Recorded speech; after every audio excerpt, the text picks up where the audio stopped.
don't bring up Doc on this show. There are a lot of reasons you should be mad at Doc Rivers, but doing what you did for Austin is not one of them. No, I agree. I agree. It don't matter. Austin's sitting on somebody's TV right now giving a bad take, but guess what? So what? So what? Like, that's what I'm talking about. When you think about nepotism in sports and front offices and media and coaching, it has been there and there has been no criticism.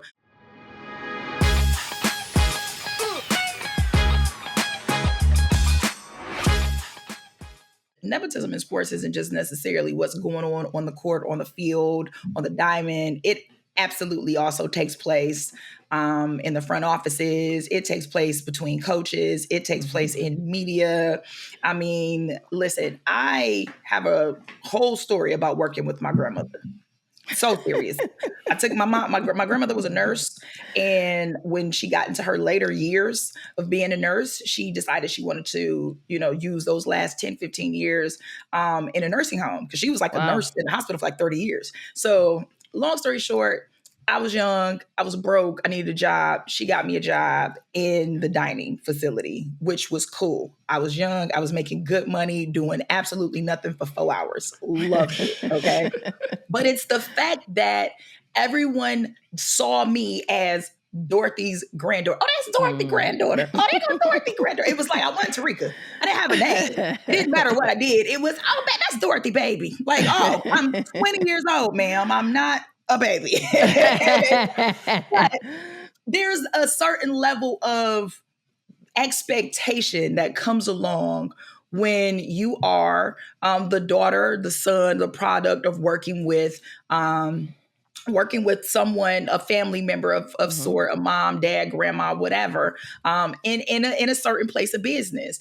And it's a little bit easier when it's ownership, but at the same time, there is still an expectation that is placed upon you. You guys know I just spent a good 10 years at ESPN. First thing that comes to mind is Kendra and Malika Andrews. Malika was there and Kendra came over, and we know that Kendra's there because Malika's your sister. So it's what I don't understand is those who are critics of what has went down between LeBron and Bronny. That same criticism doesn't seem to be there for other people or for other things that we have seen, for other scenarios where we know that a parent has very much played a role in their son or their daughter making it to the next level. I mean, the examples are endless. We all watch, Sunday night football, Sunday night NFL. We all watch that. We all hear, our good friend, Collinsworth. What's his first name? Yeah, Chris. Yeah, Chris Collinsworth, right? People hate him. I actually love him. He's funny to me. But he has a son named Jack Collinsworth. Now, how do you think Jack got that job?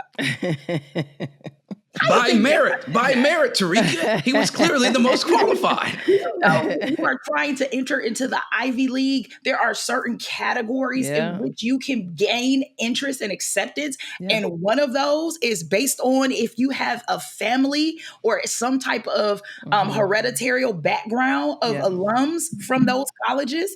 We don't see people out here making noise and being upset about getting into Harvard because your daddy, granddaddy, uncle, and brother went to Harvard. Yeah. I don't see people mad about Doc Rivers and Austin Rivers, and there's a lot of reasons that you should be mad about Doc Rivers. Some people be mad. Hey, hold up now. Some people they were acting like the only reason he got that Clippers gig as a player was because of his daddy. I mean, listen. Don't you do it, Terrika. Y'all know. Don't bring up Doc on this show. There are a lot of reasons you should be mad at Doc Rivers, but doing what you did for Austin is not one of them. No, I agree. I agree. It don't matter. Austin's sitting on somebody's TV right now giving a bad take, but guess what? So what? So what? Like, that's what I'm talking about. When you think about nepotism in sports and front offices and media and coaching, it has been there and there has been no criticism. Sharí, when you think about the way that this has really been the Lakers themselves was owned has now been passed down. Bus Is now family. operated by the Bus family. What do we like? If anyone gets it, they get it. Correct. I think it's also about how we qualify excellence, right? I think a lot of the people that take issue with this are thinking about it from a standpoint of, is this person who's getting this opportunity deserving of the opportunity because they have the skill set necessary to be excellent in that space?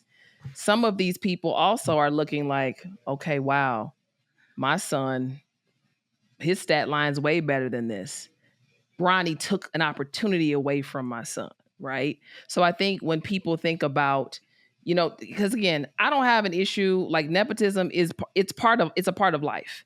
I think culturally, as Black folks, we're simply behind in that respect. So there's a lot about this that we just don't understand. By design. But I think the way that we look at excellence and preparedness, I think is why some people are frustrated. Also, front office, there's a level of protection from public scrutiny that you don't necessarily get when you're on the basketball court and you have to show and prove in real time. Yeah. So I also think that's another part that people miss. They're not even, a lot of these people that are sports fans or not, they don't even know who's in these front offices. Yeah. They don't know there's a long line of sons and daughters that are moving the needle or not. But they know that Giannis's brother is not playing. Yep, do you see what I'm saying? Like they understand. Whole podcast too. Right. They're looking at Austin Rivers like, and now you over here talking, why are you here? So I think that's part of it. For me, I can understand both sides. I can understand, hey, from a cultural standpoint, you all, when one of us is blessed to be able to offer an opportunity to our loved ones who we feel can handle it, because nobody's going to know that they can handle it outside of themselves and the person and the parent or the family member that put them on. As much as we can criticize Bronny's stats, his trainers, his coaches, his father, they know. So we can say all we want to. We're not in his workouts. Right. We're not. We don't necessarily know the ins and outs of his game and how that may translate over. We're just speculating. So if a person has trust, just like Terrika's grandmother had trust in her, because some people may have said, what's this young girl doing here? How she don't? Terrika's grandmother said, well, she's smart. She's adaptable. She's flexible. She's going to listen. She's going to pay attention. So I'm putting her here. So that's the other piece of it. Like, we're trying to qualify excellence on a spectator side for people that truly know what that is on the inside. So again, for people that have to show and prove in the moment, it's a lot harder. And I think that's why nepotism is something that, as far as Black folks go, we don't necessarily understand as much, because a lot of the nepotism that happens culturally in other cultures is happening on an executive level, which is really where the majority of the money is, the majority of the influence is. Yeah. And so, like, for LeBron to do this, I really would like us to think about how this sets the stage for us to take this beyond just performance on the basketball court. What does this look like 10 years down the line? Because LeBron James is going to try to move into ownership. Like, for us to not think that that's going to happen would be absurd. Yeah. So what does it look like for LeBron to say, okay, Bronny, you've played in the league, even if he has a short run in his career, you've played, you understand the game. I've brought you up. I've mentored you. I'm a part owner of this team. I'm putting you underneath me. And you'll have space to grow, because the level of pressure is there for you, but not publicly. So that's the difference. Again, guys, I'm not opposed to nepotism. I do understand the frustration on the other side, and even beyond sports. Like, I'll just be honest with you all. I've done everything on paper, quote unquote, that I was supposed to do to get the opportunities that I have, and that I'm still believing God for. And I've watched influencers come in, and just because they went viral, they have an opportunity to have stages, be on stages, and get opportunities that I'm still like, okay, God, what else do I have to do? I got the degrees. I got the experience. I've worked over here. I've done all this. My skill set is stronger. But because they know somebody, or because they went viral a couple of times, they're here. So it's that frustration. Like, where if you're moving in excellence and you're not seeing that fruit yet or getting those opportunities yet, where can you take that frustration, right? Where can you place that? Not being envious of a person who got an opportunity, but also being challenged and saying, okay, I'm going to stay in the fight. It's not my time yet. There's still space for me. So I think people that are criticizing feel like, man, just because this person took this, there's no more space for me. No, there's space. And I think this is also showing us there's space. Bronny was 55th. Guys, he wasn't in the first draft. He was 55th. He was almost at the end. There's space. For that. You know what I'm saying? So like, I think the people that are having a tough time are not understanding. They're not quantifying. There's still space for you. There's still a place for your excellence as well. And just because somebody got an opportunity that somebody that's in their life earned, they earned it and they should do it. It doesn't take away from you. And there's actually no delay. So I think we look at nepotism and people that get those opportunities, they're taking something away. Oh, now I have to wait more. No, you don't. There's space for that. So let's continue to move the needle forward and continue to have the conversations. I want to see more of this. And honestly, if somebody's qualified and they're the son of somebody else, good for them. And if they're not qualified, they're going to figure it out or they won't last. And that's just the law of life, period. They will not last. I'm going to wait until after Chris because I have a full whole response for like 2 things that you said.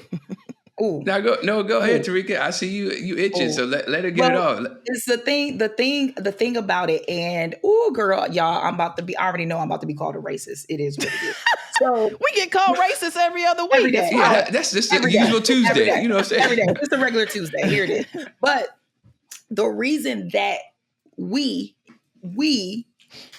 think like that is because when it is an opportunity for us to put somebody on, you still have to be 20 times better to be put on. Absolutely. Right. When the opportunity for them to put somebody on, you don't. And that is why it does not matter about who you know or who you don't know when it comes to us. That is what makes this situation so different and why I am so okay with it. I too have been that person that have quite literally been like, y'all, I did this.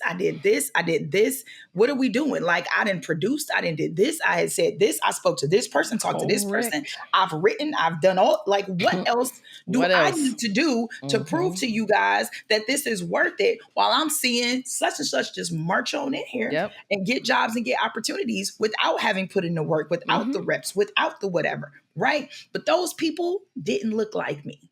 Right. And I was cognizant of that, those people didn't look like me. The people who were making the decisions of having them march in did not look like me. And I was cognizant of that. And so those who tend to criticize from a level of where they are, of their perception. Right. And it does not upset me that people who look like us feel a way about this that is very different from those who don't, because those who don't have been benefiting from this kind of career move and lateral moves for years. Absolutely. We have not.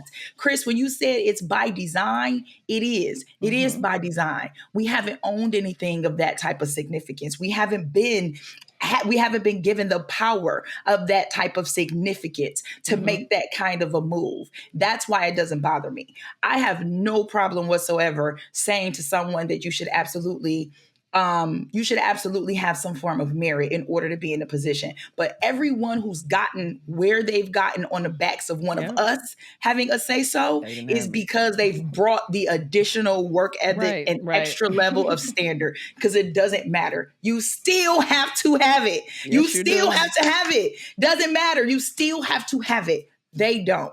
That bugs me to no end. But it is why I preach this right here. Don't bother me at all. Don't bother me at all. Not even in the least bit. Don't bother me at all. But I look at the Cowboys organization and buddy, my God, today. You don't have to know how to run shit to be like, you don't have to know how to do nothing. And mind you, they still have the faith of America every year, regardless. America's team. They are America's team regardless. Yeah. Isn't that incredible? Except Charlotte. I move her out the way because Charlotte the only one who got any damn sense.